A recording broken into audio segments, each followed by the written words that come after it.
नमस्कार दोस्तों, स्वागत है आपका मेरे चैनल पे। दोस्तों, जैसा कि आप जानते हैं कि इंडिया और चाइना के बीच में चल रहे स्टैंड ऑफ के बीच में बहुत से कमेंट आते हैं, बहुत सी स्टेटमेंट्स आती हैं चाइना की तरफ से, और हमें इन स्टेटमेंट्स के ऊपर ध्यान देने की जरूरत नहीं है। इसका क्या कारण है, आज इसी के ऊपर बात करेंगे। चलिए दोस्तों, शुरू करते हैं। दोस्तों, आर्मी के टॉप ब्रास ने एक ऑपरेशनल रिव्यू देखना शुरू किया इस सिक्योरिटी सिचुएशन का। स्पेशली जो मिलिट्री असेसमेंट भी अभी यही कह रही है कि जो चाइनीज सोल्जर है उनको अनकंडीशनली विड्रॉ करना पड़ेगा इंडियन टेरिटरी से ईस्टर्न लद्दाख के अंदर, और उसी के साथ ही चाइना की तरफ से एक समझौता करने वाला भी एक विचार आने लगा है, और एक उनकी तरफ से इस तरह का डील होने की संभावना दिखने लगी है। और दोस्तों, डिफेंस सोर्सेज का ये कहना है कि हमें चाइना के इन शब्दों के अंदर उसकी स्टेटमेंट जो चाइनीज फॉरेन मिनिस्ट्री ने और उसके एम्बेसडर ने बुधवार को बनाई थी उसके अंदर नहीं पढ़ना चाहिए। एक्चुअल के अंदर ये तब होगा जब पीपल्स लिबरेशन आर्मी के सोल्जर, जो कि 1 से 3 किलोमीटर उस एरिया के अंदर है जो इंडिया अपनी टेरिटरी के साथ में मानता है ईस्टर्न लद्दाख के अंदर, वहां से निकल नहीं जाते। और वर्ड्स के ऊपर ध्यान नहीं देना चाहिए, एक्चुअल एक्शन के ऊपर ध्यान देना चाहिए। दोस्तों, पीएलए ने अपनी लार्ज ट्रूप्स इस एरिया के अंदर लगा दी है, स्पेशली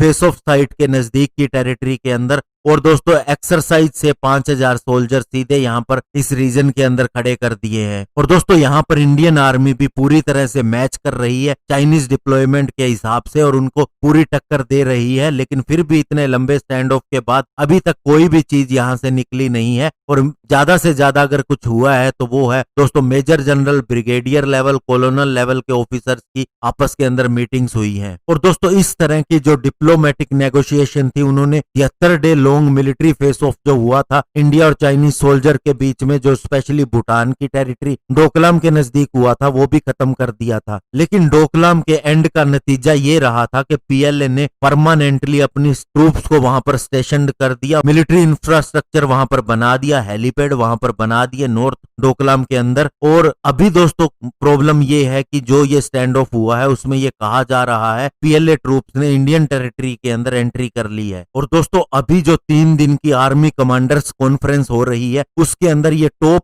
कंसीडरेशन के ऊपर रहेगा, जिसे कि दोस्तों जनरल एमएम नरवाने चेयर कर रहे हैं। और साथ ही बहुत से सीनियर लेफ्टिनेंट जनरल भी आ रहे हैं, जो कि 6 ऑपरेशनल और 1 ट्रेनिंग कमांड को 12 लाख स्ट्रॉन्ग फोर्स जिसके अंदर शामिल है कमांड करते हैं। और यहाँ पर ब्रेनस्टॉर्मिंग भी होगी ऑपरेशनल सिचुएशन को लेके, और चैलेंजेस जो आ रहे हैं बॉर्डर के ऊपर उनको भी लेके, और साथ ही साथ एडमिनिस्ट्रेटिव मैटर को किस तरह से कॉन्फ्रेंस के थ्रू सोल्व किया जाए उसके ऊपर भी बात होगी। और दोस्तों, इसमें चिंता की सबसे बड़ी बात है कि चाइना अपनी फ्लीट को 3488 किलोमीटर लंबी एलओसी के अंदर एंगेज करता जा रहा है, ड्रैग कर रहा है, जो लद्दाख से अरुणाचल प्रदेश तक फैली हुई है। इससे दोस्तों हमारा फेस ऑफ बढ़ेगा और हमारी जो इस एरिया को सेट करने की जो टेंडेंसी है, जो कि लंबे समय से पेंडिंग पड़ी है, स्पेशली मिलिट्रीज के डीजीएमओ के बीच में, उसे वहीं पर रोक देगा। और दोस्तों, बॉर्डर डिफेंस कोऑपरेशन एग्रीमेंट जो कि 2013 के अंदर हुआ था इंडिया और चाइना के बीच में, ये दोस्तों स्पेशली बताता है कि जो एरिया अनआइडेंटिफाइड हो एलएसी का, उसके अंदर अगर दोनों देशों की में से कोई भी देश अगर पेट्रोल कर रहा है तो उसे डिस्टर्ब नहीं किया जाएगा। लेकिन ये अभी तक ऑपरेशनल नहीं हुआ है। और इन दोनों के बीच में दोस्तों टॉप लेवल की जो हॉटलाइन, जो बातचीत करने का सिलसिला शुरू किया गया था इस एग्रीमेंट के अंदर, ये हुआ था 2015 के अंदर, जब प्राइम मिनिस्टर नरेंद्र मोदी की चाइना के अंदर विजिट हुई थी। तो ऐसे में दोस्तों अभी नतीजा कुछ भी नहीं निकला है। चाइना जो करना चाहता है ये एक्चुअल में एक ड्रामा ज्यादा लगता है, और ये सिर्फ एक कोशिश है उसकी ध्यान हटाने की और कुछ नहीं। बाकी दोस्तों, इस बार इंडियन आर्मी बिल्कुल भी 1 इंच भी पीछे हटने को तैयार नहीं है। जो भी होगा देखा जाएगा, और क्या नतीजा इसका निकलता है ये भी दोस्तों देखा जाएगा। धन्यवाद, जय हिंद।